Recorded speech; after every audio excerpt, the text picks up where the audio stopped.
स्त्री आगरे चलीगला स्वामीर जीवन केते हस खुशी बुलवाक जाइथिले काश्मीर नुआ नुआ बाहागर होइथिला आउ उड़ी बुलुथिले दुई प्रेम पक्षी हेले आतंकवादी स्वामीर मुंड को गुली करी छेतेरा करथिले।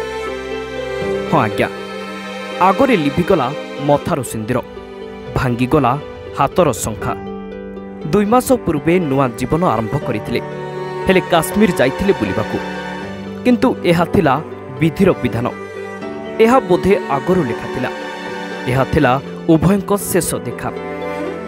थरे नजर पकांतु एही फोटो उपरे शेरवानी पिंधि घोड़ारे चढ़ी ऐशान्यंक हाथ धरिथिले लाल लेहेंगारे भी सुंदर दिसुथिले ऐशान्या हेले एही फोटो एबे सबु स्मृति होई जाइछि आउ लुह बन्यारे भासुछि एहा परिवार लोकंक पई असह्य जंत्रणा पालटिछि। एबे नव विवाहिता दंपति विवाह फोटो सोशल मीडिया रे भाइराल हेबारे लागिछि।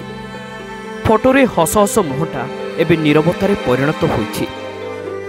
पहलगाम आतंकवादी आक्रमण रे प्राण हराइछन्ति कानपुरर शुभम द्विवेदी। शुभम एवं तांको स्त्री मैगी खाउथिबा समय हठात आतंकवादी आसी कलमा पमिबाकू कहिथिले एमाने पढ़ी न पारिबारु तांको हत्या करिथिले। सरकार एही घटनार उचित जवाब देबा उचित जेमिति कोनोसी भारतीयंक उपरे गुली चलाइबा पूर्वरु 10 थर चिंता करंतु बोली परिवार लोके दाबी करिसंती। ब्यूरो रिपोर्ट दिनांक टीवी।